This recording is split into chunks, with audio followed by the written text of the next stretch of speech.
스타트업을 위한 지식재산의 모든 것이라는 주제로 한번 강의를 진행해 보도록 하겠습니다.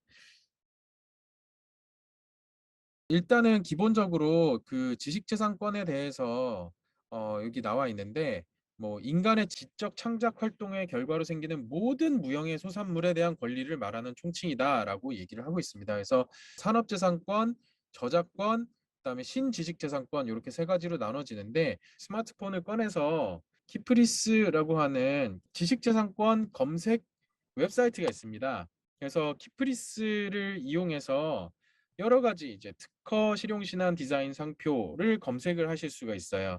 그래서 경쟁사가 어떤 특허를 갖고 있는지, 경쟁사가 어떤 디자인권을 갖고 있는지를 이 모바일 화면에서 바로 검색을 할 수가 있습니다.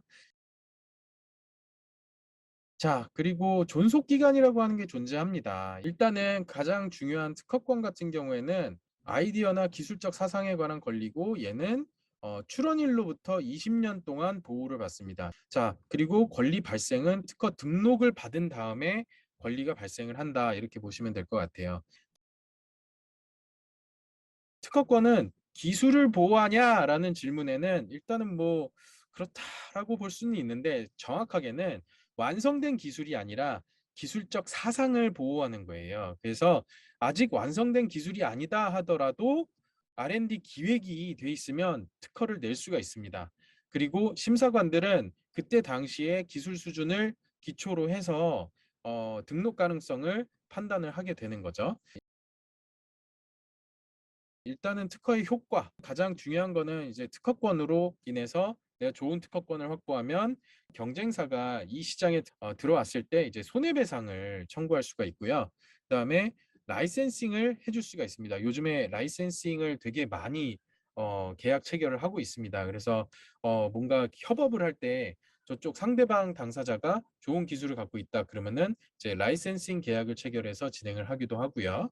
그런 식으로 이제 돈을 버는 수단이 될 수가 있는 거죠.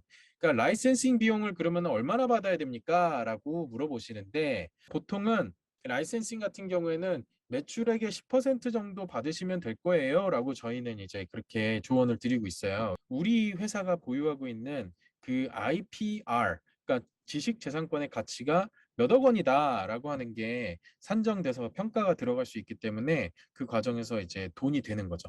그리고 엑싯, 그러니까 회사를 매각을 할 때도 역시나 우리 회사가 얼마에 팔 건데 그 중에서 특허가 얼마다 이렇게 얘기를 할 수도 있는 거고요. 그다음에 사업부 매각을 할 때도 역시나 특허가 굉장히 중요한 역할을 하게 되는 겁니다. 사업부 매각을 할 때도 사업부의 가치를 평가할 때 굉장히 돈이 됩니다. 자, 그리고 시간을 확보할 수 있는 수단이에요. 그래서 경쟁자가 이 시장에 진입하는 그런 시간을 저지하게 됩니다. 자, 그리고 수출입 금지가 있는데, 이거는 이제 미국에 수출을 하는 그런 뭐 기업 입장에서는 굉장히 많이 경험을 해본 사례라고 볼 수가 있어요. 그래서 상대방 특허에 의해서 수출입 금지를 당하는 경우가 많다라는 겁니다. 단적으로 말씀을 드려서 특허가 이제 모든 사업에 꼭 필요한 건 아닙니다. 기술 창업가들 같은 경우에는 특허가 반드시 필요해요. 서비스 창업의 경우에는 특허가 반드시 필요하냐라고 하면은, 특허가 없는 영역에서는 결국에는 원가 절감을 해야 영업이익이 늘어나잖아요. 그래서 원가 절감에 의한 가격 경쟁이 극심해지고요. 그래서 가격 경쟁에서 벗어나기 위해서 좋은 발명을 만들어서 독점권을 확보하는 게 좋다. 스타트업들 같은 경우에는 일단은 투자 유치 과정에서 내 사업 아이템이 이 부분에 독점을 하고 있습니다라고 투자자들한테 설명을 할 수 있고, 그다음에 마케팅 과정에서 특허받은 무슨 기술이다라고 설명을 할 수가 있죠. 그리고 정부 지원 사업을 할 때 요즘에는 대부분 가점으로 들어가고, 자, 그리고 특허 담보 대출이라고 하는 것도 있기 때문에 특허 담보 대출을 얻는 과정에서 이제 자금 확보에 기초가 될 수 있죠. 그리고 팀원을 영입하는 부분, 그다음에 일을 하다가 이제 팀원들이 나가는 경우도 있어요. 근데 회사 명의로 특허가 존재하게 되면 인적 부분에 대해서도 문제가 해결되는 그런 긍정적인 역할을 할 수가 있습니다. 자, 일단 기본적인 그 게임의 법칙입니다. 그래서 청구항이라고 하는 말을 들어보신 분들이 있을 건데, 특허에서 가장 핵심적인 부분은 청구항입니다. 청구항. 그래서 여기 보시면은 특허 청구항 해서 이런 식으로 대부분 구성이 돼서 기재가 될 겁니다. 청구항이라고 하는 거는 내가 이런 발명을 했습니다. 그래서 이런 발명을 요런 구성을 통해서 발명을 만들었고 이 발명이 새로운지 안 새로운지를 심사관이 판단을 해 주세요. 그래서 이 발명이 새롭다라고 한다면 나한테 이 발명에 대한 이 구성에 대한 그런 독점권을 주세요라고 특허청에 청구하는 겁니다. 그래서 청구 항의예요. 이제 이거를 청구 범위라고 하기도 하고 이게 나중에는 해석을 할 때는 권리 범위라고 얘기를 합니다. 이 청구 항의 구성 요소, 구성 요소는 결국에 뭐냐면 발명을 구성하는 구성 요소라는 겁니다. 구성 요소가 많으면 권리 범위가 줄어듭니다. 그리고 구성 요소가 많으면 그만큼 복잡해지기 때문에 그러니까 발명의 구성이 많으면 많을수록 발명이 복잡한 발명이 되기 때문에 등록 가능성이 높아지긴 높아집니다. 왜냐하면 구성이 많으면 복잡해지면 그거랑 동일한 그런 것들이 많을 가능성이 낮아지니까 등록 가능성은 높아져요. 자, 일단은 특허 청구 범위 아까 전에 특허 청구 항이라고 얘기했는데 청구 범위는 전제부, 연결어구, 본문으로 구성이 되고요. 전제부는 이제 이 발명이 어디에 속하는가 카테고리에 대한 설명입니다. 그래서 뭐뭐뭐에 있어서라고 하는 부분으로 돼 있고 그다음에 여기 A 그다음에 세미콜론 B 세미콜론 C 세미콜론 이렇게 돼 있잖아요. 이게 바로 발명을 구성하는 구성 요소들이 위치한 본문입니다. 그래서 A, B 그리고 C를 포함하는 무슨 무슨 장치 또는 무슨 무슨 소프트웨어, 무슨 무슨 프로그램 이런 식으로 끝나게 됩니다. 이거는 이제 되게 유명한 사례인데 야놀자랑 여기어때가 최근에 특허 소송이 붙었었어요. 그 부분에 대한 어떤 최근의 대표적인 케이스라고 볼 수가 있습니다.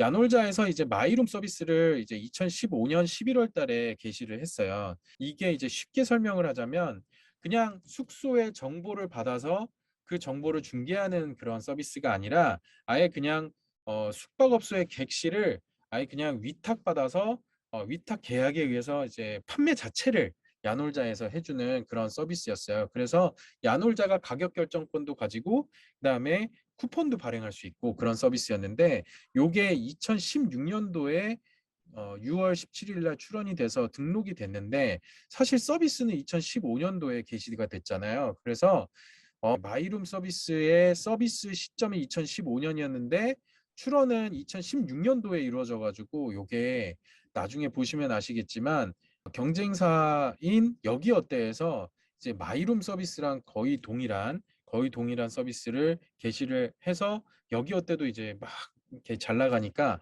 야놀자 쪽에서 소송을 제기를 했어요. 근데 이제 결론은 이제 야놀자의 마이룸이 결국에는 이제 본인들이 서비스 게시를 먼저 하면서 이제 특허는 나중에 내고 그러면서 본인들의 특허가 무효가 돼 버린 거죠. 싸이월드 같은 경우에도 굉장히 재밌는 아바타 특허가 있어요. 이게 이제 1999년도에 일어났던 그런 출원인데 얘 같은 경우에는 여러분들이 좀 주목하셔야 되는 게 여기 보면 우선권 주장이라고 돼 있죠. 1999년 10월 25일에 일단은 선출원을 빨리 한 거예요. 그래서 선출원을 빨리 하고 그다음에 1년 지나기 전에 여기 보시면 2000년 9월 25일이라고 돼 있잖아요. 그러니까 1년 지나기 전에 후출원을 하면서 이 두 개의 특허를 합친 거죠.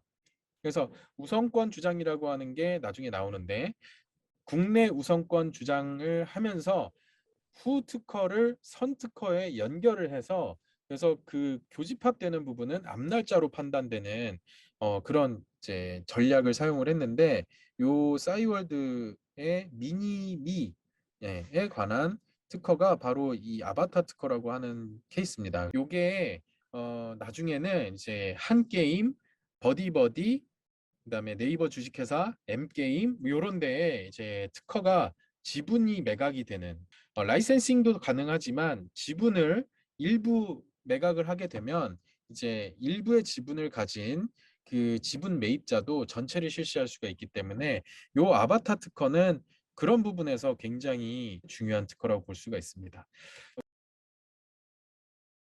우리가 비즈니스를 할 때 여러 회사랑 같이 얽혀서 하게 돼 있어요. 그러니까 기업 대 기업 간에 이제 공동 출원을 하게 되는 경우가 많이 있습니다. 그래서 공동 출원을 되려면 이 요건이 있는데 공동 발명자가 되기 위해서는 발명의 완성을 위해서 실질적으로 상호 협력하는 관계가 있어야 된다. 이게 이제 대법원 판례입니다. 발명에 공동으로 참여한 경우에는 공동 출원을 하시기를 권장을 드려요. 그리고 만약에 그건 좀 그렇다라고 하면은 이 지분 관계에 대해서 정리를 하고 출원하는 게 바람직하다라고 볼 수가 있습니다. 그리고 공지 예외 주장 출원에 대해서 서비스 개시가 마음이 급하다 보니까 특허를 내지 않고 서비스 개시를 먼저 하는 경우가 있을 수가 있는데, 그럴 경우에는 1년 이내에 출원을 해야 됩니다. 1년 이내에 출원하면서 내 거는 내가 공개를 했지만, 그러니까 언론 인터뷰나 아니면 홈페이지나 박람회나 마찬가지예요. 내가 공개를 했지만 이 공개된 부분에 대해서는 그걸로 하여금 내 특허가 무효가 되게는 하지 않게 해주세요라고 하는 게 바로 공지 예외 주장이라고 하는 겁니다. 그래서 출원을 할 때 공지 예외 주장을 해야 되고요. 특허가 빨리 필요한 경우에는 우선 심사를 받으시기를 권해드립니다. 그 우선 심사 같은 경우에는 누구나 다 우선 심사를 청구할 수 있는 것은 아니고요. 우선 심사 신청을 하면 심사 청구랑 순서랑 무관하게 우선해서 이제 심사를 해주는 겁니다.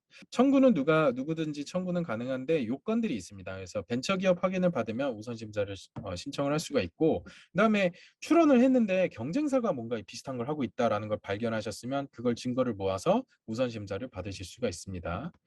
그리고 조약 우선권 주장 출원이 있습니다. 조약이니까 당연히 해외 출원에 관련된 거겠죠.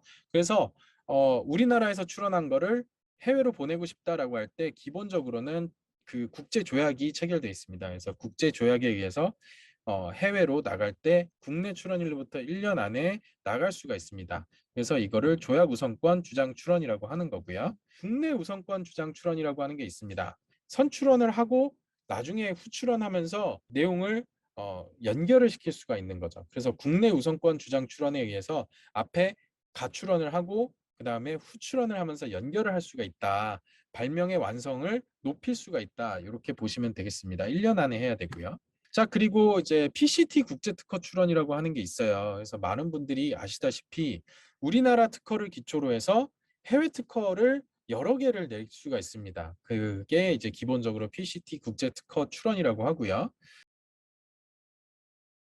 이제 기술 특례 상장 사례를 말씀을 드릴게요. 이제 네오팩트라고 하는 이 회사 같은 경우에도 기술 특례 상장으로 상장을 했고, 이런 그 특허 포트폴리오가 여러분들 회사의 성장에 직접적으로 도움이 되는 모습을 이제 직접 보고 계십니다.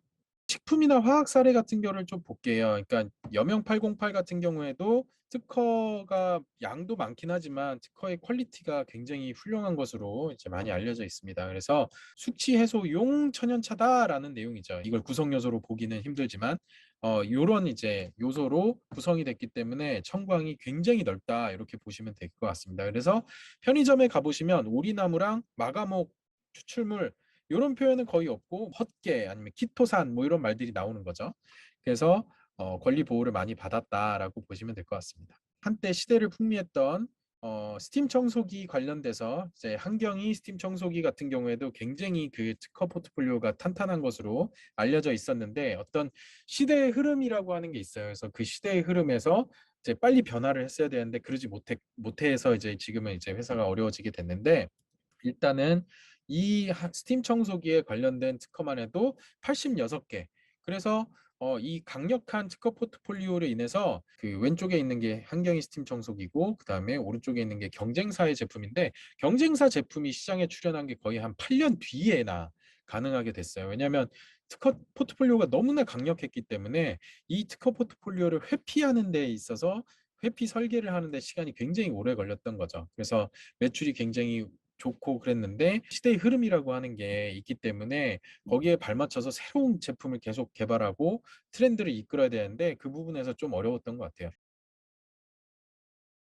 특허권의 가치는 국가별 시장 규모에 비례하게 돼 있습니다. 그래서 동일한 발명이라고 하더라도 이게 한국에서 특허권을 받았을 때랑 중국에서 특허권을 받았을 때랑 미국에서 특허권을 받았을 때랑 이게 가치가 조금씩 다릅니다. 그래서 동일한 발명이라고 하더라도 이제 그 시장 규모에 따라서, 그러니까 국가의 시장 규모가 크면 그러면은 하나의 특허로도 굉장히 넓은 시장을 독점을 할 수가 있다라고 하는 내용입니다. 그래서 중국 특허랑 미국 특허는 가급적이면 받으시라라고 말씀드리는 거고, 크라우드 펀딩을 할 때는 미국 특허, 그다음에 중국 특허는 가출원이라고 하더라도 반드시 넣어놓는 게 좋다라고 할 수가 있습니다.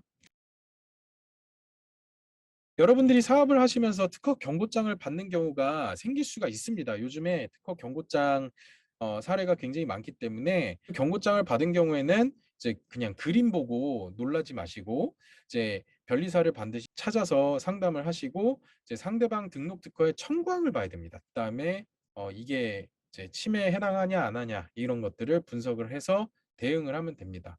그래서 6, 7, 8번은 이제 비침해 논리를 세우고 무효 자료를 찾고 회피 설계하는 거는 이거는 이제 변리사랑 같이 해야지 가능한 거기 때문에 참고를 하시면 될 것 같습니다. 실용신안은 이제 자연 법칙을 이용한 기술적 사상의 창작인데 이제 고도하지 않은 것 그런 것들은 실용신안으로 보호가 됩니다. 그러니까 실용신안은 장치 발명에 한정돼서 받을 수가 있습니다. 그래서 우리나라에서 실용신안으로 가장 성공한 케이스가 이제 장수돌침대. 장수돌침대가 이제 실용신안으로 등록을 많이 받아서 이런 소발명들을 보호를 받아서 사업에 굉장히 큰 도움이 됐다라고 하시더라고요. 자, 일단은 오늘 특허랑 실용신안에 관해서 이렇게 간단히 살펴봤고요. 너무 열심히 잘 들어주셔서 감사하고요. 다음에 또 뵙도록 하겠습니다. 감사합니다.